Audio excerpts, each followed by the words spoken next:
So tell me about this E-Star that you did. So I recently started doing my first e-star for this client, and their device is honestly, I would call it a pretty simple, low risk device. It's just for like management of patient images. So the submission itself wasn't necessarily too complicated either. So it just made it like the best first e-star I could have ever done. So Is just that because it getting was software or just because software and it was very similar to a predicate? Yeah, I think it was both things actually. It's not really a very novel device. It was something that's been done before, and so that was kind of easy to just describe. And then just the fact that it's software as a medical device, it just made a lot of the sections not applicable, and that just made my life very easy when it came to the e-star. So I think my first time looking at the e-star, I was a little bit overwhelmed at all the sections and things that we needed to fill in. But having a software as a medical device being my first e-star just made the experience really, really nice. I wouldn't say it was extremely easy, but I wouldn't say that it was hard either. I think I was able to get familiar with the e-star itself, and it was just a really great first example for me to get experience with Mhm. the e-star and the process of it. I think, in my opinion, honestly, it actually was faster than the typical 15K um, documentation. But I think it's just because it was a software as a medical device only. So we usually fill out these other templates for biocompatibility, sterilization, and we just say not applicable. So we Yeah, have to still I hadn't thought create about those. that. Because Yeah, there are certain documents you don't need to include in an E-Star. You had to actually fill out less. yeah. So I was just Okay. clicking like not You click applicable. NA or no, and it just doesn't have you fill anything in then. Yeah. That's cool. Yeah. Now, So in you this said you case, got feedback from the reviewer. That's what I really wanted to hear about. yes. So first of all, we submitted, I believe it was March 7th. So we received FDA's notification, like acknowledgement letter on March 8th. And I was really interested in seeing if they would really eliminate that RTA phase and how would that work with the E-Star. And they actually responded by March 21st, which means that it was a total of 13 days to review the submission and provide an additional information request. So just the fact that it took 13 days from submission for them to give me an additional information request, I was already like shocked that about how fast it was. And not only did we receive an AI request within 13 days, they also didn't put the submission on hold, which was also like, I was amazed that like the reviewer just basically sent me an email outlining all the different questions. And honestly, most of these questions were very minor. There were things that they wanted me to add to the 510K summary and things like that. So I think we should be replying back today or tomorrow, which is only 2 days later. So it's definitely been a very fast submission. And not only that, but the reviewer actually called me before he even sent the additional information request. That morning, I received a call from Maryland, which I didn't get to respond, and they didn't leave a voicemail, so I wasn't really sure who it was. But later, I found out that it was actually the reviewer trying to call me before he even sent the additional information request, which I've never experienced before either. So I called them back because I did have a clarification question, and he knew exactly what I was calling for. And just to provide a little more detail, we said that the software was a minor level of concern, but he ended up saying that it was moderate. So I just wanted to clarify that with him. Mhm. So I called him, and he knew that's why I was calling. But the first words that came out of his mouth were, "Thank you so much, by the way, for doing an e-start." He said, like, I know it can be like a lot more work on your side, but we really do appreciate you using the eStar and just making the process so much faster and easier for us. So I think just hearing that from him, like it was literally like the first words that came out of his mouth. Like that just made me very happy. And just the fact that he was taking his time to call me and then not put the submission on hold, like just everything. I think, I could see the benefits of the eStar right away. At least with this submission, I think it worked perfectly. And he was just very happy about it overall. That's cool. Just to clarify a couple of things. So he, when they contact you in that like first 15-day window when they're doing their technical review, and they request additional information, particularly when they're doing it by email or phone call, that's an interactive review during the technical review portion. And so they're disagreeing with the level of concern for the software, and they need you to provide the documentation that's missing to address its moderate level instead of minor. Unfortunately, the client has it. But this means you're going to get through the technical review and they'll jump right into the substantive review. He's not blocking the clock, and he already told you he wasn't going to. So now you'll be in the substantive review. So technically that first request, even though it's an additional information request, it's not the additional information request. If you get a formal additional information request, then they stop the clock. You have 180 days to respond. You get a formal email deficiency letter, and then you respond to it with an updated eStar. So you'd have to resubmit the eStar to them with the new AI request response in there. And then they have 30 days to review it beyond that. So, yes, it is an additional information request, but it's not the additional information request. But you're right, this is very encouraging because you have somebody that's acting interactively, thanking us proactively, calling you instead of giving you a form email, and doing it faster than the timeline. Yeah. And not stopping the clock voluntarily because they normally want to stop the clock. So these are all really good signs for that client and really good signs for the eStar. What did you think about the labeling section? Because I know from myself and Tiffany, we complain about, oh, we have to put this extra stuff in there for the labeling in the eStar. Why can't we just say, well, read the document and you'll find it yourself? But it helps the reviewer so they don't have to hunt. How hard was that for you to fill that in?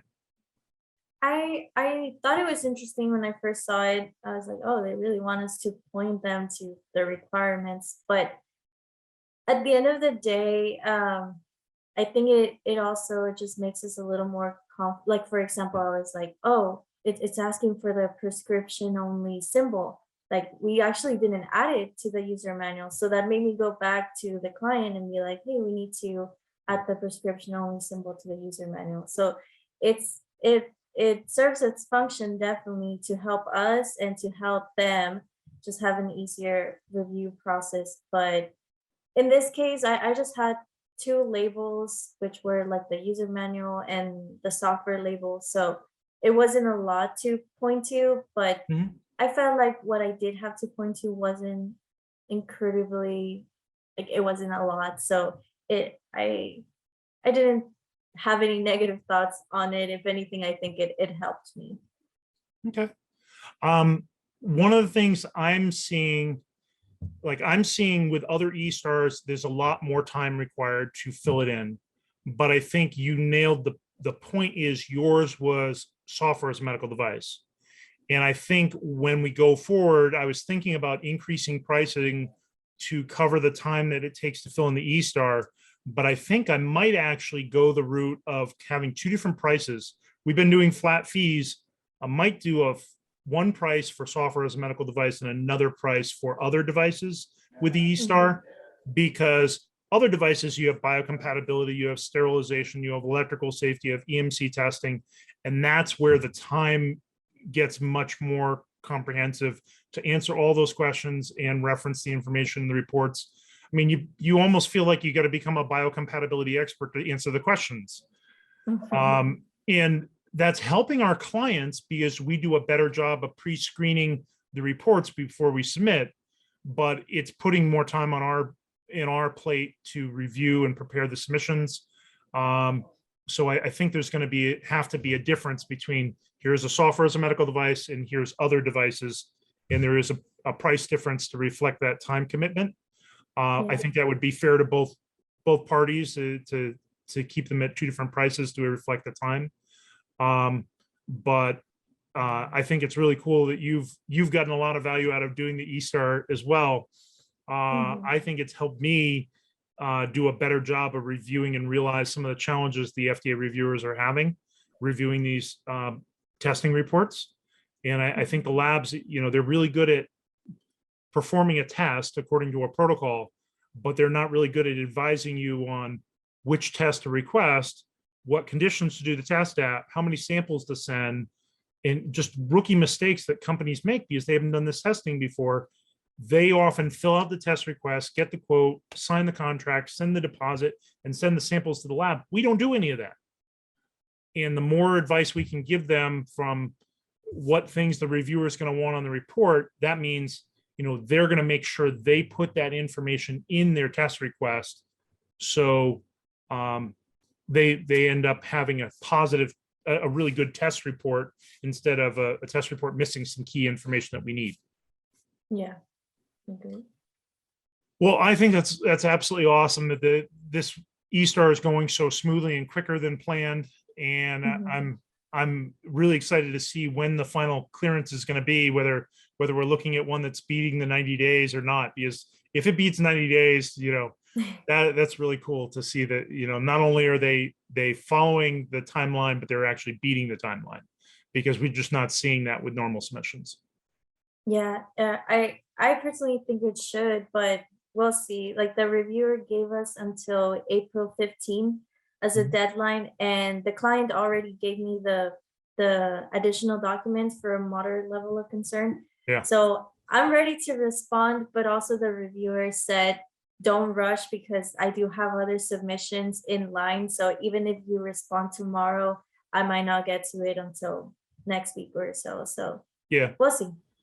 Yeah, but I would definitely, if you need any help, let me know. But hopefully we get that out next week, and that's beating his timeline by 2 weeks. Yes, definitely will do. Yeah, and that'll keep the client very happy too. Yeah. Yeah, Sure. I'm suspecting, because you said this is very much like other products in the market, they're going to probably have future versions of this too, right? I'm not sure, she hasn't mentioned that, but yeah, I would think so. That, and being a software, I feel like it's not really hard to update. Yeah, that's one of the great things about software is software as a medical device. You add on features. Yes, you have to do a new 510K, but it might be a special. And I would love to see what a special on an eStar looks like. Yeah. 30-day review. That would be really cool, because we don't get a lot of specials. Once companies have their first 510K, they copy a lot of what they've done before, and they don't need as much help. But this one's going so well, I think they might be calling you again. Yeah, hopefully. Okay. Well, thank you very much for sharing. Hopefully we'll have a few more of these from you and from other people on the team as we do some eStars. I've submitted an eStar. We had a client that had an NSE submission. So we've only had 3 or 4 total in the history of the company where we had NSE was the determination. Every single one that we've gotten, we've resubmitted for the client and gotten clearance, except for this one that we just haven't gotten in yet. And so it's a client that I have out on the West Coast. We did the submission. I told them right up front, you're missing some tests. They said, submit it anyway. The FDA came back with exactly what I told them. So we get the AI request and they're like, we don't have time. We can't finish these tests in 180 days. So it was automatically withdrawn. And then this new submission, I was like, well, now the eStar is available. I'm going to use this as an opportunity to submit an eStar. So this is one that had an AI previously that hadn't been addressed. So I had to have an AI response in there. It had biocompatibility. It had sterilization. It had EO sterilization. So I had EO residuals in there. They had performance testing. They had tons of labeling. They had different sizes. I had, there were a lot of issues in this submission. It didn't have software and it didn't have electrical, but it had everything else against it. So it was a fairly complex submission. And so it took me more time to get it done, but I got, just like you got, before 15 days, I got the response back saying, it's past the technical review. We're on the substantive review. No clock stop, kept on going. And I still haven't heard anything. So next week is the 29th is the deadline for them giving me a response on the whether I get an AI letter or not. So I'm expecting probably Monday or late this Friday, I'm getting an email from the FDA saying, here's some remaining items, because they always have AI requests. The question is, do I have 48 remaining items or do I have 5? Yeah. And that is literally the range I've seen. I think I've seen as short as 4, I think was the shortest list I had. And that was for one of those NSEs that went back a second time. The AI the second time around was only 4 items. So that was good. And this, the longest one I've had was a client did their own submission, didn't know what they were doing. And so we had to clean up all those things for the new submission. But this particular one had a lot of deficiencies the first time around. And so it'll be really fascinating to see what the list looks like, but it might be nice and short. And so we might turn this around inside of the 90 days. Yeah. Wow. That's really cool. And Yeah. again, right now that you were talking about like the different sections, I know you mentioned like maybe having 2 separate prices for whether you're an SAMD or not, but maybe I'm not sure if this would work out, but maybe could even consider like charging per section that is applicable to the device. I've thought about that because we already have in our template, we say which sections are applicable and which ones aren't. So it would be very easy to, if we can estimate how long it takes for each one, we could do that. So like a base plus the number of sections. So, if you only have in section 14 through 20 are your sections. And so how many of those sections, and it could be something as simple as 1,000 per section. So like software as a medical device is one thing, but software as a medical device plus a clinical study, whole nother deal. Yeah. Because that means section 8 gets added for the financial disclosures, and section 20 for the clinical study, so that you're adding 2 sections to it by adding that. So if it were 1,000 a section, that'd add $2,000.